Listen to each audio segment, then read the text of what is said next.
అయితే బిగ్ టీవీతో ప్రణీత వాళ్ళ భర్త అలాగే అత్త మామలు కూడా బిగ్ టీవీతో మాట్లాడే ప్రయత్నం చేశారు. అసలు ఏం మాట్లాడారో ఒకసారి చూద్దాం.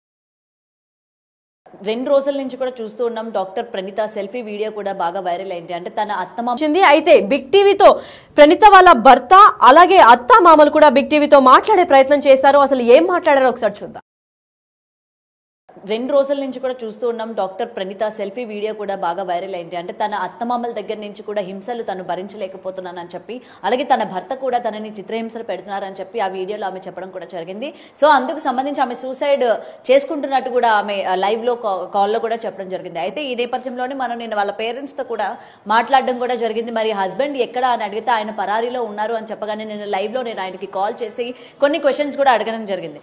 అయితే అసలు నిజంగా ఆయన పరారీలో ఉన్నాడా లేకపోతే ఎక్కడున్నాడు అని ఆయన అడిగిన తర్వాత నేను పరారీలో లేను, నేను మీరు ఏ క్వశ్చన్ చేసినా సరే నేను డైరెక్ట్గా ఆన్సర్స్ ఇస్తాను అని చెప్పి ఈరోజు మనతో పాటు ఎక్స్క్లూజివ్గా ఉన్నారు సికిందర్ గారు. ఇవాళ మనతో పాటు ఉన్నారు. ఆయనతో మాట్లాడదాం అసలు ఏం జరిగింది ఏంటి మొత్తం కూడా. అసలు ప్రణీత ఎందుకు ఈ విధమైన సెల్ఫీ వీడియో తీయాలి అనుకుంది, నిజంగానే అత్తమామలు చిత్రహింసలు పెడుతున్నారా, ఈ విషయాలు భర్తకి తెలుసా తెలీదా అన్న దాని గురించి ప్రతిదీ కూడా ఆయన మాటల్లో తెలుసుకుందాం.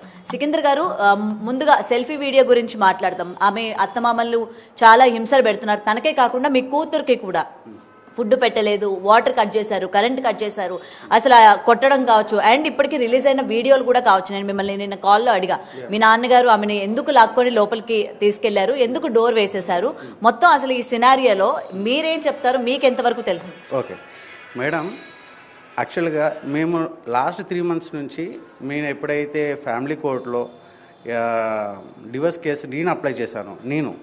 ఎందుకంటే దీని బిఫోర్ సెప్టెంబర్లో వాళ్ళు 50 మెంబర్స్ని తీసుకొని వచ్చి గొడవ చేసినారు మేడం. ఈ అమ్మాయి ఉండదు, ఇంకా ఇంత ఆస్తి కావాలి అని చెప్పేసి. అది వాళ్ళకి డీల్ కాకపోవడంతో మళ్ళీ తర్వాత నాకు చాలా అన్వాంటెడ్ కాల్స్ చేసి భయపెడితే నాకు ఆ భయంలో నేను ఇంకా ఇది ఇక్కడ కాదు, ఫ్యామిలీ కోర్టులో వెళ్ళేసి నేను జడ్జి గారి ముంగండే నేను తేల్చుకోవాలనుకున్నాను. సో నేను జడ్జి గారి దగ్గరికి వెళ్ళేసి నేను అప్లై చేసుకున్నాను, నేను త్రూ లాయర్ అప్లై చేసుకున్నాను. సో అక్కడ ఏంటంటే మేడం, తర్వాత వాళ్ళకి 3 daysలో నోటీస్ అందిన తర్వాత కోర్టు నుంచి వాళ్ళు ఒక 50 మందితో మా ఇంటికి వచ్చినారు మేడం. మేము అవైలబుల్ లేము ఆ టైంలో, మేము బయట ఉన్న పక్షాన మాకు ఫోన్స్ చేస్తూ ఉన్నారు, కాల్ చేస్తూ ఉన్నారు. సో మేము ఆ భయంలో 50 మంది, ఎందుకంటే అంతకుముందు సెప్టెంబర్లో 50 మెంబర్స్తో వాళ్ళు వచ్చి గొడవ చేసినప్పుడు మాకు తెలుసు, దాని విజువల్స్ మా దగ్గర ఉన్నాయి, ఎంత భయభ్రాంతులు గురి చేసినారు. నేను మా ఫాదర్, మా మదర్, ఇంకొక 2-3 మా వాళ్ళు ఉన్నాయి, 4-5 వస్తామని చెప్పేసి 50 మందిని తీసుకొని వచ్చేసేసి మాకు ఇంత కావాలి, ఇంత ఇస్తేనే మీకు మేము విడిచిపెడతాము అని చెప్పేసి మమ్మల్ని భయభ్రాంతులు చేసి, ఆ రోజు మాకు ఆ భయము ఉండి తెలిసి మేము ఇంటికి వెళ్ళలేదు. ఇంటికి వెళ్ళకపోయేసరికి వాళ్ళు ఎంబటే టెంట్ వేసేసినారు మేడం. మా ఇంటి ముందు టెంట్ వేసినారు. టెంట్ ఒకటే కాదు మేడం, అది మేము మళ్ళీ వేరే వాళ్ళ త్రూ మేము వాళ్ళతో చెప్పిస్తున్నా కానీ వాళ్ళు వినకుండా అట్లనే 2 days టెంట్ పెట్టినారు. మళ్ళీ మాట్లాడతామని చెప్పేసి పెద్దలు మాట్లాడతామని అనుకున్న టెంట్ తీసినారు. కానీ వాళ్ళు అక్కడ మా ఫాదర్ ఏం చెప్పారు, మీరు వెళ్ళిపోండి ఇక్కడ నుండి, మేము మాట్లాడతాము, సెటిల్ చేస్తాము, మీకు ఎంతైతే ఆస్తి అనుకుంటున్నారో మీరు అట్లా కాదు, మీరు అడిగినంత మేము ఇవ్వలేము, కానీ పెద్దల మధ్యలో కూర్చొని ఇంత మాట్లాడుకుందాము అని చెప్పేసి అనుకున్నారు మేడం.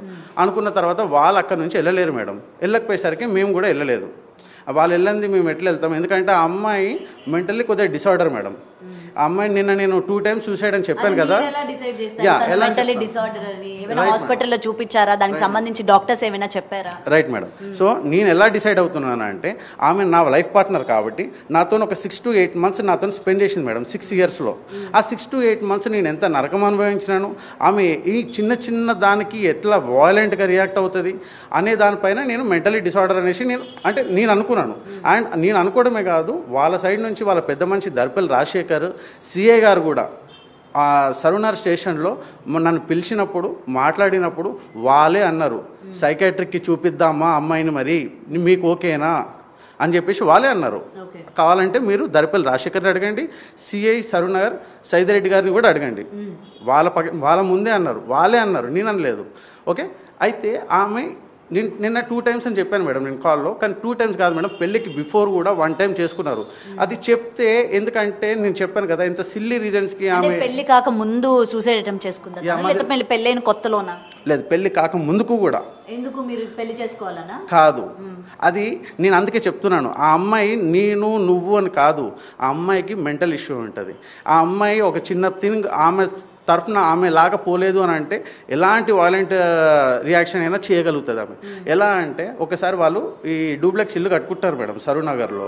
అయితే ఎవ్రీడే వాళ్ళతో మాట్లాడుతున్న పక్షాన ఒకరోజు అనుకోకుండా అర్లీ మార్నింగ్ వాళ్ళు గృహప్రవేశం చేసుకున్నారు. గృహప్రవేశం చేసుకుంటే నాకు చెప్పకుండా చేసుకున్నారా మీరు, నన్ను తీసేసినారు, నన్ను తీసి పక్కన పెట్టేసినారు అని చెప్పేసి అసలు అంత చిన్నదానికి నేను నాకు మాట్లాడింది ఫోను. నేను అన్న అరే ఏముంది సడన్గా అనుకున్నారేమో. అప్పుడు లవ్లో ఉన్నాం మేడం, లవ్లో ఉన్నాము. నేను చికాగో స్టేట్లో ఉంటుండే, ఆ అమ్మాయి వచ్చేసి టెక్సస్ ఎల్పాసోలో ఒక యూనివర్సిటీలో ఫ్రీ రీసెర్చ్ అసిస్టెంట్గా పనిచేసేది. ఎందుకంటే USMLE ఎగ్జామ్స్ రాయాలి అని అంటే, యూఎస్లో ఉండాలి అని అంటే ఏదైనా ఫ్రీ రీసెర్చ్ అసిస్టెంట్గా కానీ లేకపోతే ఇంకా ఇంటర్న్షిప్స్ కానీ ఇలా చేస్తారు మేడం. ఇది నార్మల్గా MBBS స్టూడెంట్స్ యూఎస్లో. సో అలా ఆమె ఫ్రీ రీసెర్చ్ అసిస్టెంట్, ఆమెకి మనీ ఇవ్వరు, ఆమె ఉండడానికి కానీ ఇంకోటి కానీ ఫైనాన్షియల్గా నేను హెల్ప్ చేసేది మేడం, వాళ్ళ పేరెంట్స్ హెల్ప్ చేసేది. నేను వాళ్ళ పేరెంట్స్ హెల్ప్ చేయలేని నేను అనట్లేను, నేను హెల్ప్ చేసేది, వాళ్ళ పేరెంట్స్ హెల్ప్ చేసేది. మ్యారేజ్ అయిన తర్వాత మొత్తం నేనే హెల్ప్ చేసిన మేడం వాళ్ళకి, ఎందుకంటే ఆమెకు money Rao. It's free research assistant, క్లియర్గా చెప్తున్నాను. మ్యారేజ్కి బిఫోర్ చెప్తున్నా మేడం నేను, మ్యారేజ్కి బిఫోర్ వాళ్ళ పేరెంట్స్, ఆయన SI ఇక్కడ, సో వాళ్ళు పంపించకపోతుండే కొన్నిసార్లు. ఈ అమ్మాయి కొన్ని అప్పు చేసి అట్లా కూడా చేస్తుండే, సో కొన్ని నేను పే చేసిన నేను. అయితే అక్కడ ఏమైందంటే మేడం ఆ చిన్నదానికి ఇప్పుడు నాకు మీకు ఏమనిపిస్తుందంటే అరే ఈ అబ్బాయి చెప్పేది ఏంద్రా ఇంత చిన్నదానికి గృహప్రవేశానికి చెప్పలేదంటే ఈమె ఇంత వాయిలెంట్గా టాబ్లెట్లు వేసేసుకుంది ఒకటి. నేను చికాగో నుంచి ఆమె ప్లేస్కి టెక్సస్కి వచ్చి ఎంబటే, ఎందుకంటే నేను ఫేస్బుక్లో వాళ్ళ ఫ్రెండ్స్ని సెర్చ్ చేసి అరే వెళ్ళి చూడండి ఏమైంది, ఫోన్ లేపట్లేదు, ఎందుకంటే నాకు తెలుసు కదా వీళ్ళు ఇట్లా చేసినారు, అప్పటి నుంచి ఆమె చాలా ఏడుస్తూ ఉండే అని చెప్పేసి. సో అలా అయింది మేడం. అప్పుడు అక్కడ ఆ సిచ్యువేషన్ నుంచి నేను ఆమెను మళ్ళీ తీసుకుని వెళ్ళడం నా ప్లేస్కి, ఆమెను ఒక 1 week నాతో ఉంచుకొని కొద్దిగా మంచిగా చేసుకోవడము, తర్వాత మళ్ళీ బ్యాక్ పంపించడం నార్మల్ అయింది అప్పుడు. సో ఇది ఇప్పుడు ఈ టైం కాదు, ఆమె ఎనీ టైం ఇలా చేసుకో. అందుకే మేము ఆ భయానికి మేము మొన్న ఆమె ఇంటికి వచ్చి ధర్నా చేసేసి ఏదో ధర్నా చేసినారు మేడం వాళ్ళు, మేము రావట్లేని. 6 years అయింది మేడం, నాతో 6 to 8 months ఉంది. నేను ఒక అబ్బాయిగా నేను ఇంత పేషెన్స్ నేను చూపించినాను, వాళ్ళకి ఒక 1 day 2 days పేషెన్స్ లేదా మేడం? మీరిద్దరూ లవ్ చేసుకున్నారండి, లవ్ చేసుకున్నారు, ఇరు పేరెంట్స్ ని కూడా ఒప్పించే పెళ్లి చేసుకున్నారు, ఇరు కుటుంబాలని. అందరికీ ఇష్టమేనా? అందరికీ ఇష్టంగానే పెళ్లి చేసుకున్నాం మేడం, అందరికీ ఇష్టంగానే పెళ్లి చేసుకున్నాము. అండ్ వాళ్ళు చెప్పే విధంగా ఇంత ఇచ్చినాము అంత ఇచ్చినాము అనేది వాళ్ళు ఇవ్వలేదు మేడం. వాళ్ళు 25 lakhs ఇచ్చారని వాళ్ళ మదర్ చెప్తున్నారు కదండి, 2 సార్లు ఇచ్చామని చెప్పి. ఓకే, 25 lakhs అని చెప్పారు. ఇంకొకటి నేను ఇండియాకి వచ్చిన తర్వాత 80 lakhs అని చెప్పేసి కూడా ఇంకొక మాట కూడా చెప్పినారు. ఇంకోటి ఒక 30 lakhs పెట్టేసి పెళ్లి కూడా చేసినామన్నారు. 1 kg గోల్డ్ అని చెప్పినారు, 5 kgs వెండి అని చెప్పినారు, ఆడపడుచులకు సపరేట్గా ఇచ్చినామన్నారు.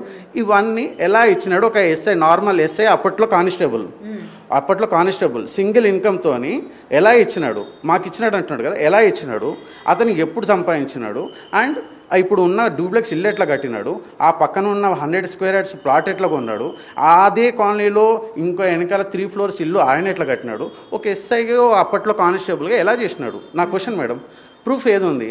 నాకైతే ఇవ్వలే గోల్డ్ కానీ డౌరీ ఏమి ఇవ్వలేదా మీకు? నాకు డౌరీ ఇవ్వలేదు మేడం, లవ్ మ్యారేజ్ మేడం, నార్మల్గా రూపాయి కూడా ఇవ్వలేదా అండి? ఇవ్వలేదండి, ఇవ్వలేదు మాకు. మరి ఇవ్వకుండా అంత ఖచ్చితంగా మదర్ చెప్తున్నారు కదా, మేము ఇంత ఇచ్చామని చెప్పి చెప్తున్నారు కదా, మరి ఇవ్వకుండా అమ్మాయి వాళ్ళ మదర్ అదే అడుగుతున్నా మేడం, ఇచ్చిరని చెప్తున్నారు కదా, వాళ్ళని అడగండి. పెద్ద మనుషులు కూడా ఉంటారు కదా, నేను ఇక్కడ ఓపెన్గా చెప్తున్నా, పెద్ద మనుషులు కూడా ఉంటారు కదా. పెళ్ళి అంటే ఏదో మేము నలుగురం పోయేసి అయితే చేసుకోలే కదా, పెద్ద మనుషులు ఉంటారు కదా, పెళ్లిలో వచ్చిన వాళ్ళని ఆ పెద్ద మనుషులని ఈ పెద్ద మనుషులని అడగండి. వాళ్ళు నిజంగా ఇచ్చినారా, 100 kilos ఇచ్చిన 1 kg ఇచ్చినారా లేదా, ఏడికని ఇచ్చినాడు. నాకు 80 lakhs అసలు ఏడికని ఇచ్చినాడు, అసలు ఎట్లా పాసిబుల్ అయింది నాకు 80 lakhs ఇవ్వడానికి? ఆయన ఇన్కమే అంత ఉండదు, 80 lakhs ఎప్పుడు సేవ్ చేసినాడు, ఆ ఇల్లు ఎట్లా కట్టినాడు, ఇంకో ఇల్లు ఎట్లా కట్టినాడు, పక్కన ప్లాట్ ఎట్లా కొన్నాడు, ఇవన్నీ ఆయన సెల్ఫ్ అక్వైర్డ్ కదా. సెల్ఫ్ అక్వైర్డ్ ఇవన్నీ ఉన్నాయని చెప్పి, అంటే ఇప్పుడు మీరు చెప్తున్నారు కదా డూప్లెక్స్ అని, ఇవన్నీ ఉన్నాయని చెప్పారు కదా, సో ఇంకా అదనంగా డబ్బులు కావాలి అని చెప్పి మీరు కానీ మీ అమ్మ నాన్న గారి ఆ పిల్లని హింసించడం కానీ చేశారా?